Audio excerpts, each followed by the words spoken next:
Hi, good morning, everyone. My name is Kathleen Walters, and I'm a registered dietitian working in the celiac clinic at Children's National Medical Center.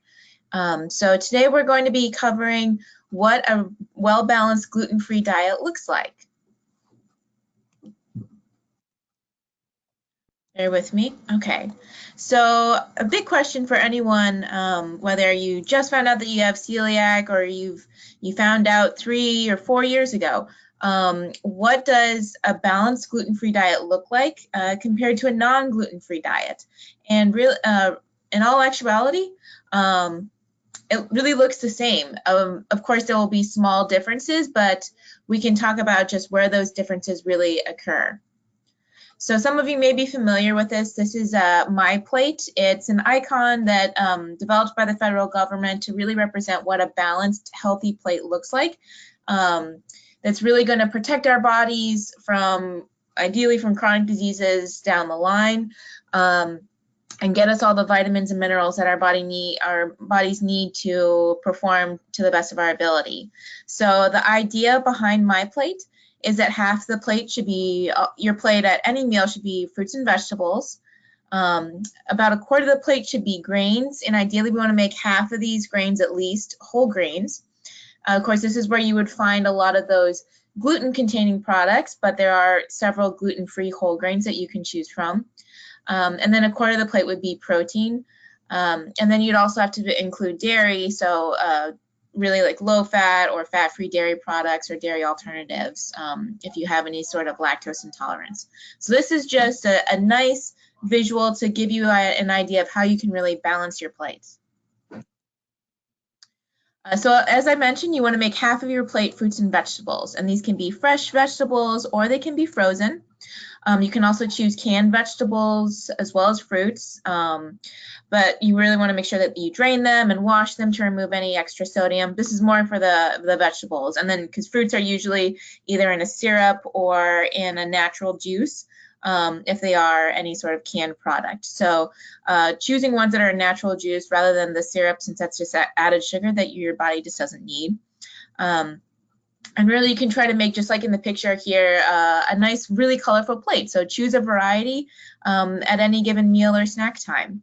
And there's not going to be any nutrient difference when you choose in that much of a difference when you choose fresh versus frozen versus canned. All are good, good alternatives that you can use.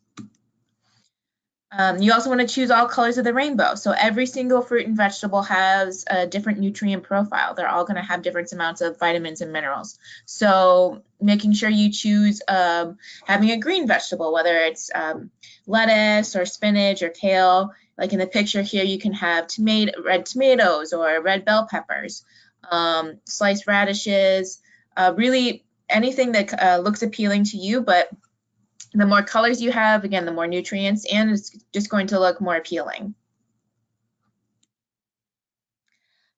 Varying your protein sources is also really important. Again, for the same reason that you want to, every protein source is going to have different vitamins and minerals. So there are a lot of different protein sources that you can choose from.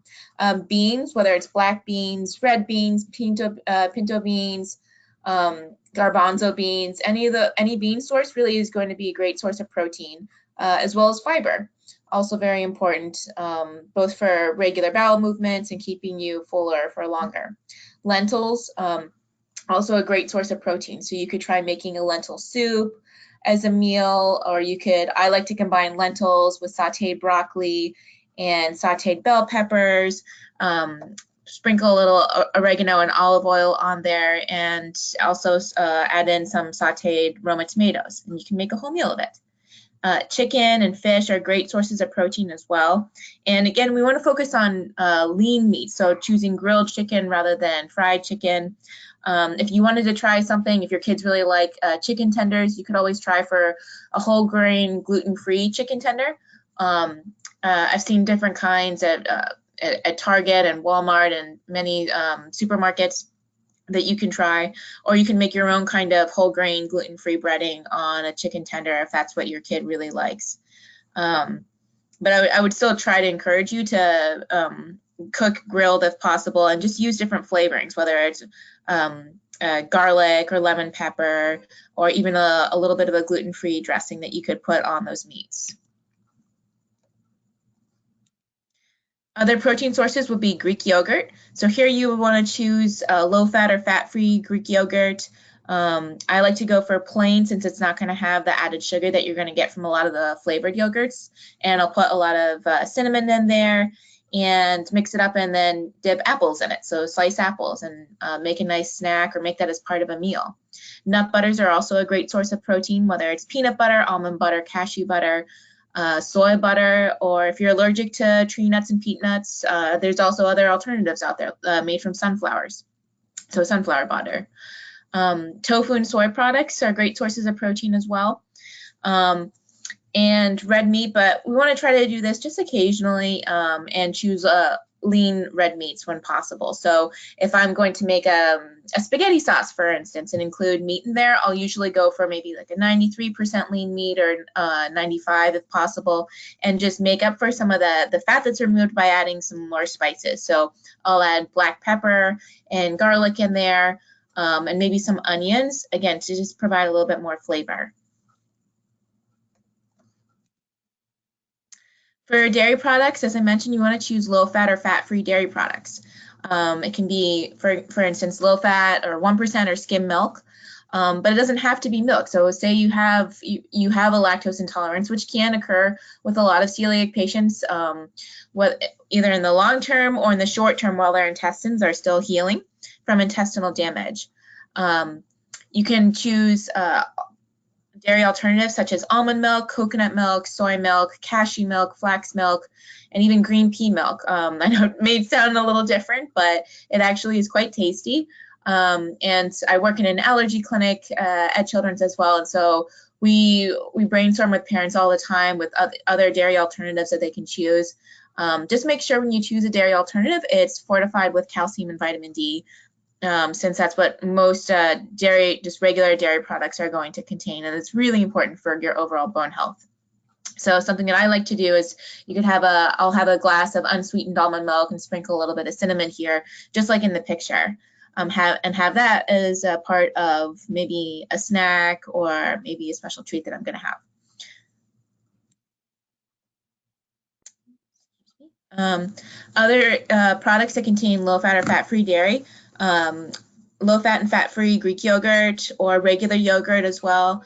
So in the picture here, you can see this is just one example of a nice tasty dish that you can make with yogurt. And some kids may not like the texture of yogurt, but you can really add a lot of different things in there to make it really appealing. So you could add nuts, for instance, maybe sprinkle some dried cranberries. In this picture, there's also some chia seeds. A really nutrient-dense seed that's great for omega-3s, good for your cognitive development, and also have a good source of fiber. So really, you can get very creative and make some really tasty snacks or have them as part of a meal. Low-fat cheeses and then low-fat cottage cheese as well. Again, try pairing those with different kinds of foods. I saw a recipe on the Vans website using gluten-free apple cinnamon whole grain waffles, and there was low-fat cheese in the middle of it. I want to say it was, it was maybe a Munster cheese, and you could put just sliced apples in there as well. So just an example of how you can kind of just get creative with different dairy products. For cottage cheese, I often like to combine that with maybe some fresh fruit. So I'll slice up some strawberries and put some blueberries in there as well and make a nice dish with that. As I mentioned earlier, there are a number of gluten-free whole grains that you can choose from. And whole grains are going to be higher in nutrients overall. So as opposed to a refined grain where a lot of the nutrients are removed, refined grains would be things made of like white rice. So whether it's just plain white rice or a pasta that's made with white rice, or a flour, so a bread that's made with white rice as well. Any kind of refined flour or any kind of refined grain, we really want to try to limit those and encourage whole grains as much as possible. So examples of those would be quinoa, buckwheat, millet, corn, sorghum, and teff. In the picture here, I often do this. I'll make a nice bowl, whether it's with chicken or tofu, slice up some different bell peppers and zucchini and squash, and then throw in some red quinoa or that has kind of an earthy taste to it. But there's a number of different colors of quinoa, so that's just an example of what you could do. Other options for gluten-free whole grains would be things like wild or brown rice, Job's tears, which they look like barley, but they're not. So just keep that in mind if you're gonna try Job's tears, that they actually say that on the package. Montina, amaranth, and oats. For oats, make sure they are certified gluten-free. But again, they are also a great gluten-free whole grain that you can choose from. So in this picture here, you can see you can make a nice stir fry. So maybe instead of going out for Chinese food, you can try just making your own Asian stir fry at home. And if you want to check out more information on gluten-free whole grains, the Whole Grains Council website, just wholegrainscouncil.org, is a great resource to use. And so I use that a lot for if I want to find more information about gluten-free whole grains. So along with the foods that we want to have in our diet, there are also things that we want to limit. So we want to limit in sodium, things like sodium, saturated fat, as well as trans fat. A lot of the foods that contain these kind of contain sodium, saturated, and trans fats are a lot of fast foods, or if you're doing carry out or delivery or restaurants. They may be really tasty, but a lot of the time they do have just a lot of excess fat that we just don't need. So I really encourage you to try to maybe cook some of your favorite meals that you would often have when you go out to eat. So whether it's a burger with fries, again, this would be, you can still make this work for gluten-free. Try choosing, making a lean burger at home, choosing a low-fat cheese, a gluten-free whole grain bun, and maybe some baked fries or baked sweet potato fries rather than ones that are going to be just from a restaurant or fast food. You can also, another idea is that you can try making pizza at home as well. So one thing that I like to do is choose Bob's Red Mill gluten-free whole grain pizza crust. I think it's really tasty, but there are other ones out there as well.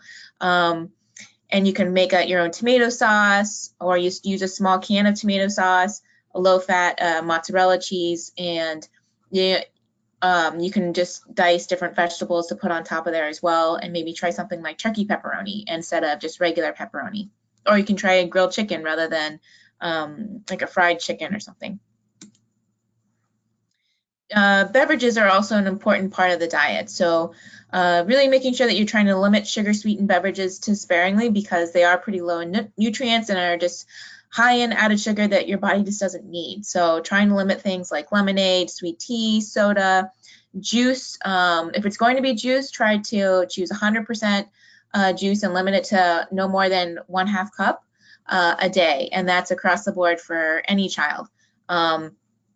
And this is from toddlers up, so babies do not need juice. Capri Sun, also try to limit that, as well as Gatorade.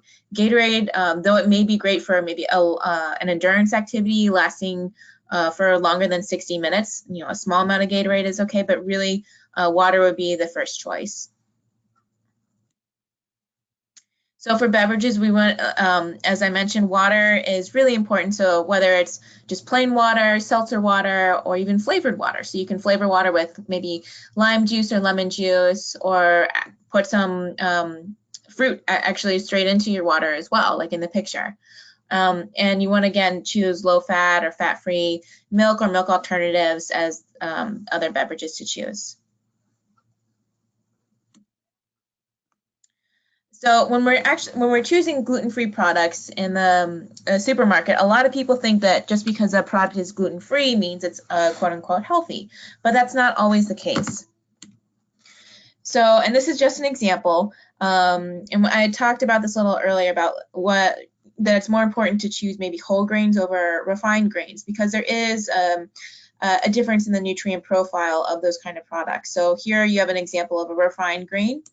And here it's a whole grain, so a bread made with whole grain. So it has millet and chia in the bread. And what you're going to see on this nutrient panel here, you're not going to see every single nutrient that's in the product. The FDA only requires certain nutrients to be listed. on any nutrition facts label. So at least the ones that you can see here are things like the dietary fiber, protein, how much sugar is in the product. Some of this could be a natural sugar, some could be added, the carbohydrate amount and the fat. But the biggest things that I would probably focus on would be the fiber, some for the protein, though you can get protein from plenty of sources besides whole grains. But also look at things like calcium, iron, if the product is fortified with any other vitamins or minerals. This is just a side-by-side comparison of a refined grain versus a whole grain, so brown rice versus white rice. So a lot of refined grains will be enriched with a lot of products that are, vitamins and minerals that are stripped out of the product during processing, but the brown rice will still naturally contain all of those nutrients. So you can see the white rice is a lot lower in nutrients than the brown rice. And if they're enriched, yes, they might be higher in some nutrients, but overall, the brown rice still provides a better nutrient profile. The next thing we're going to talk about is calcium, vitamin D, and bone health. So calcium, vitamin D, and vitamin D are really important for celiac patients. Well, for anyone, regardless of whether or not they have celiac, but especially for celiac patients, we can often find that vitamin D and calcium are pretty low, especially if it's a new celiac patient. So with the intestinal damage that is caused by celiac disease, that actually may reduce your may cause some lactose intolerance and reduce your ability to absorb lactose properly. So it's really important once you're actually following a gluten-free diet, and as you continue to follow a gluten-free diet, to include good sources of calcium and vitamin D. And your gastroenterologist or your dietitian might actually recommend a vitamin D supplement as well to help with if you do find that you have low vitamin D. Or they might recommend a multivitamin as well. So foods that are naturally are fortified with calcium and vitamin D would be milk and milk alternatives, low-fat yogurt or fat-free yogurt, cheese, and eggs. And the eggs are more for the vitamin D than the calcium.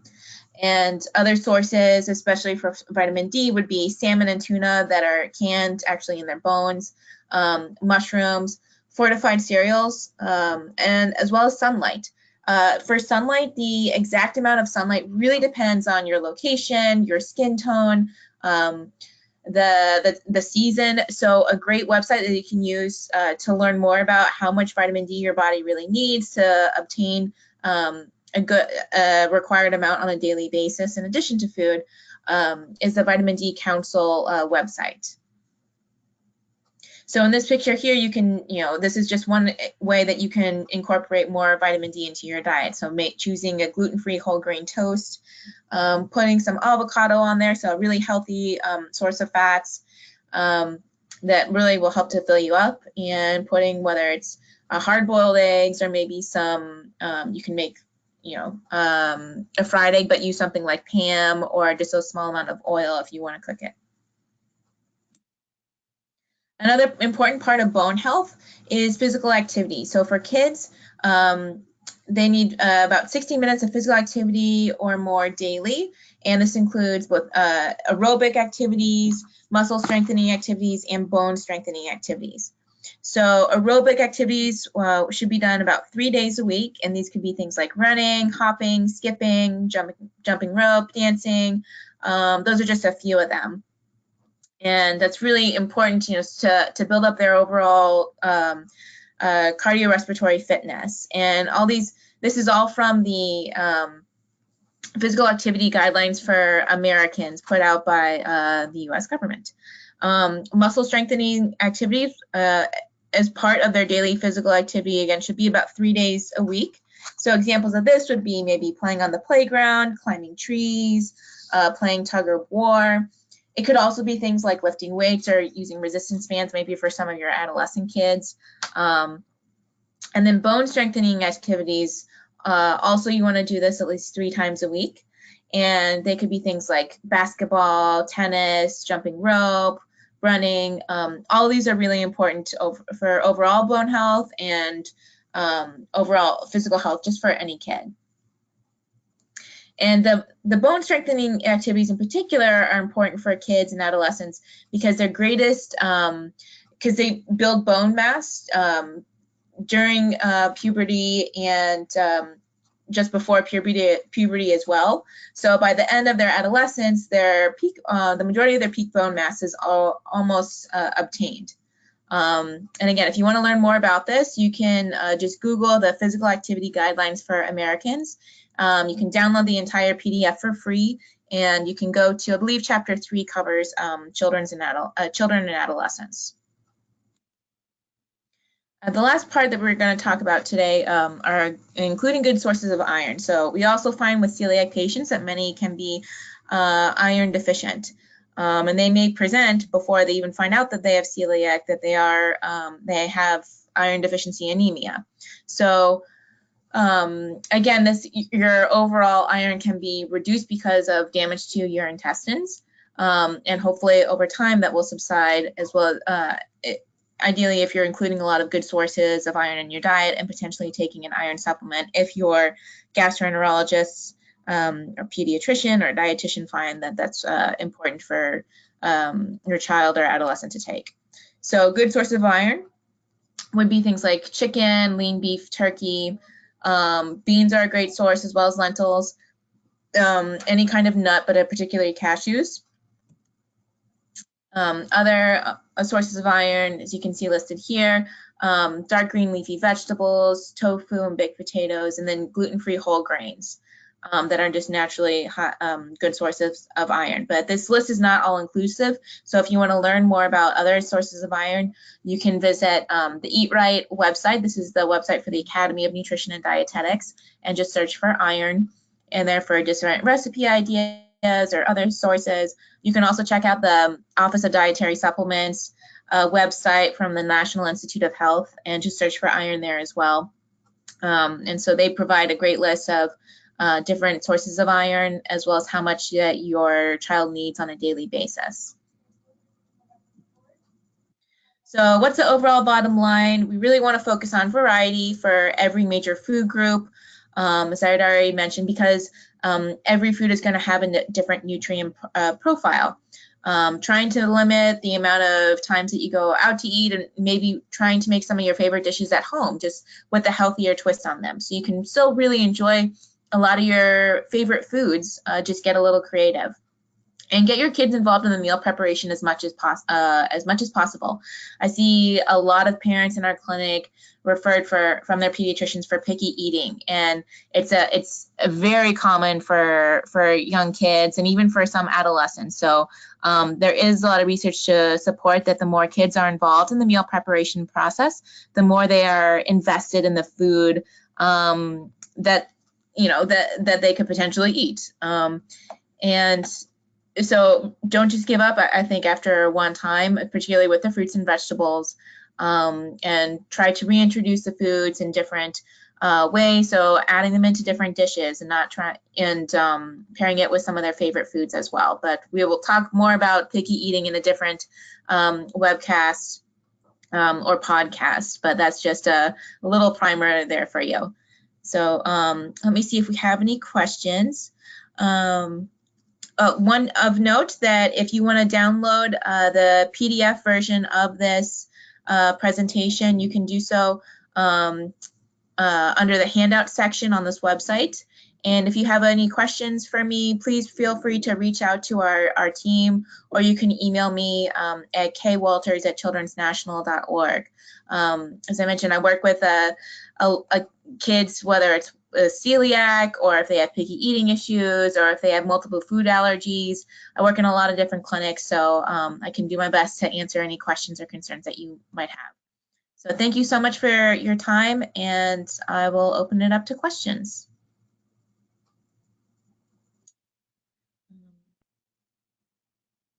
All right, so it looks like we don't have any questions right now. So yeah, here are my references, and thanks again for your attention for this presentation.